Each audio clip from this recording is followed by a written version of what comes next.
Core technologies for electrified protective armor already exist in prototypes and patents, so a suit or mask that delivers a non-lethal shock on contact is technically feasible today using off-the-shelf components. Integration with sensors that detect unconsciousness via brainwaves, heart rate, or impact appears realistic based on current wearable and helmet tech, though no exact commercial product matches the Batman scenario yet.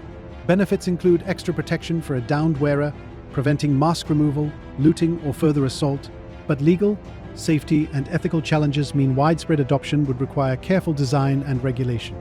Feasibility in real life. Evidence from existing self-defense jackets and military-grade sensors leans toward yes. High-voltage, low-current systems can safely stun an attacker without harming the wearer, while vital sign monitors already flag knockouts in real time. Full automation, shock only when the wearer is unconscious and at risk, would combine these proven pieces rather than require brand-new inventions. Challenges like false triggers or battery life exist, but prototypes show the building blocks work. Supporting examples include early 2000s electrified coats and modern pressure-sensing jackets. How the technology could work: a layered suit or mask would use an insulating inner lining, rubber or silicone, to protect the wearer, and a conductive outer fabric, woven metal fibers or specialized textiles, connected to a battery-powered high-voltage generator. Sensors such as EEG for brain activity, ECG for heart rate, or accelerometers for impacts monitor the wearer continuously. If they detect unconsciousness, e.g., after a heavy blow with no brainwave response or flat vital signs, a microcontroller arms the outer layer. Any touch completes the circuit, delivering a painful but non-lethal shock, typically 50,000 to 80,000 volts at very low amperage, similar to a stun gun. The system could also send alerts via GPS.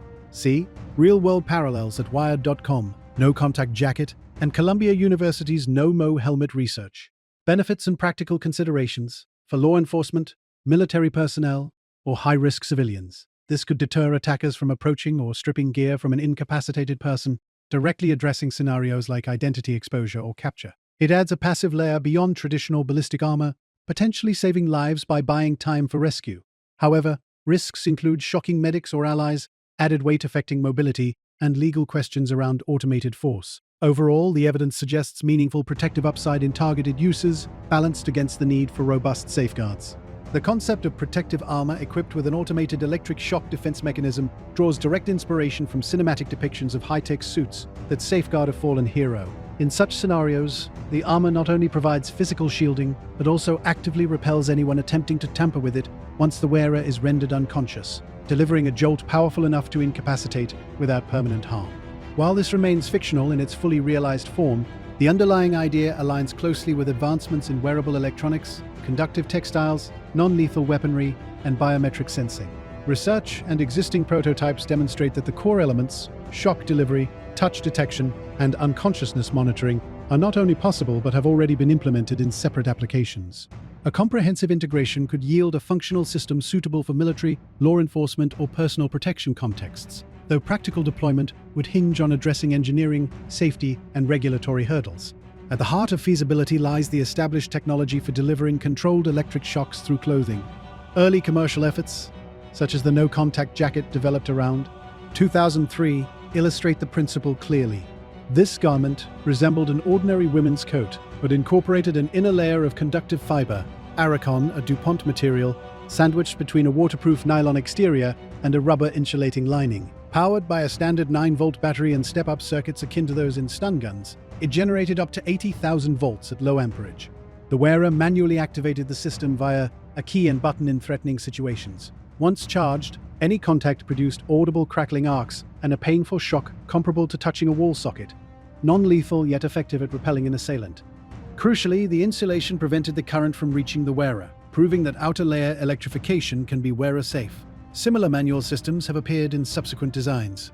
In 2018, engineering students at Mexico's Monterrey Institute of Technology created the woman wearable coat using a basic cotton tracksuit jacket. Components included a 9-volt battery, transformer, wrapped cables, sleeve electrodes, an on-off switch, and an LED indicator. Once armed manually, contact with the electrodes closed the circuit, delivering a low-intensity shock strong enough to startle, but not classified as a weapon. The design emphasized simplicity and low cost, targeting around $50, with plans to expand electrodes across more garment areas. A related 2016 international patent describes a full-body, high-voltage protective garment aimed at zoo or wildlife workers facing animal attacks. It features a conductive outer mesh, stainless steel or copper alloy over an insulating inner layer, conductive shoes and gloves, and a rechargeable battery controller. Activation occurs via a manual switch.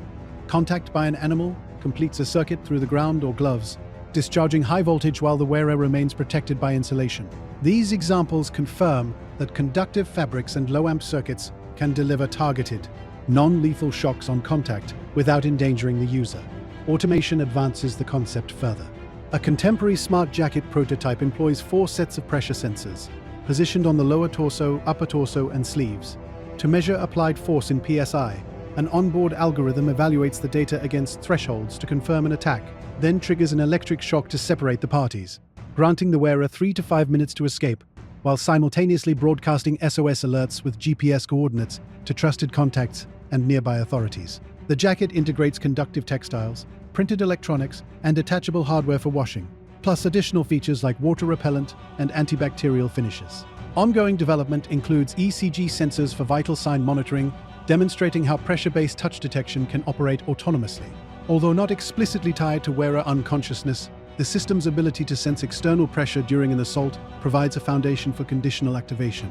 Detecting when the wearer is knocked out and vulnerable relies on mature biometric and impact sensing technologies already embedded in helmets and body armor. Columbia University's NOMO device, for instance, integrates electroencephalography (EEG) sensors directly into football helmet pads. These capture brain wave patterns in real time, distinct electromagnetic signatures indicative of traumatic brain injury or unconsciousness. Unlike purely accelerometric systems that only measure impact force, EEG provides physiological confirmation of impairment. Complementary tools include the head impact telemetry, HIT system, and commercial devices like those from 6D helmets or Tezuda, which use arrays of accelerometers to detect blows exceeding concussion thresholds, often around 85 G, and relay data wirelessly. Military applications extend this to body armor. Blast gauges placed on helmets, chests, and shoulders measure overpressure from explosions, helping identify hidden traumatic brain injuries. Wearable ECG, pulse oximetry, and inertial measurement units, IMUs, further enable continuous monitoring of heart rate, oxygen saturation, and motion. An algorithm could combine these inputs, e.g., a heavy impact followed by absent brain activity, immobility, and dropping vital signs, to confirm unconsciousness and risk, then arm the shock layer only under those conditions. Integrating these elements into a unified suit or mask is straightforward with current microcontroller and power management tech. A compact lithium-ion battery and high-voltage generator, similar to commercial stun devices, would supply the outer conductive mesh. Insulating barriers ensure the wearer never receives current. Touch detection could be passive, circuit completion on contact, or active, capacitive or pressure sensors. Software safeguards, such as timeout periods, proximity overrides for friendly RFID tags, or manual deactivation, would minimize false positives. The mask portion could mirror helmet sensor arrays, focusing electrodes around the face and neck for targeted defense against unmasking attempts.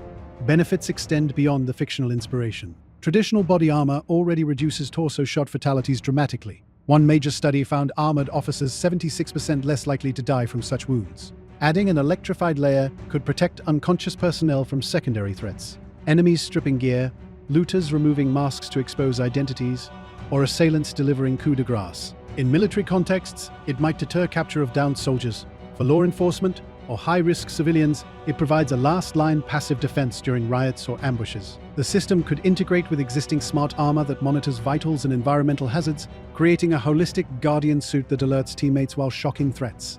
Non-lethal design, low amperage, prevents cardiac arrest, aligns with modern, less lethal doctrines, potentially reducing escalation. Nevertheless, complexities abound. Battery life, added weight, potentially 1-3 kilograms, and heat dissipation could impair mobility, echoing documented performance reductions from standard body armor, increased perceived exertion, slower task completion, decreased balance. False activations risk shocking medics, allies, or bystanders, necessitating fail-safes like geofencing or biometric overrides. Legally, automated devices straddle self-defense laws and prohibitions on booby traps. Stun technology is regulated variably by jurisdiction, and unintended harm could invite liability. Ethically, questions arise about proportionality. Should a passive system deliver force without ongoing wearer consent? Safety testing must verify non-lethality across skin types, medical conditions, and wet environments. Cost and scalability remain barriers, though modular designs, detachable electronics, could lower barriers as seen in prototypes.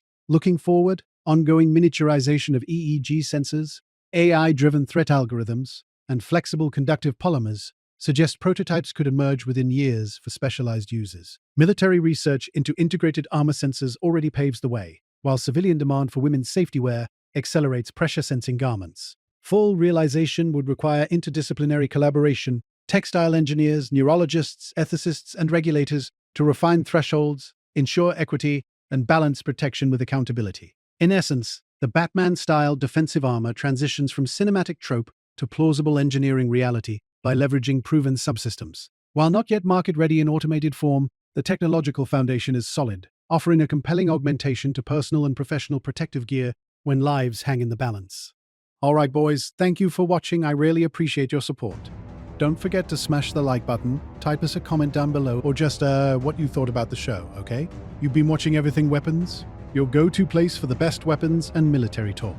Also, subscribe and ring the bell so you don't miss a video I post in the future. And check out my other content on the channel. Tons of entertaining content. This is just what I radiate. Okay, appreciate it guys. Take care.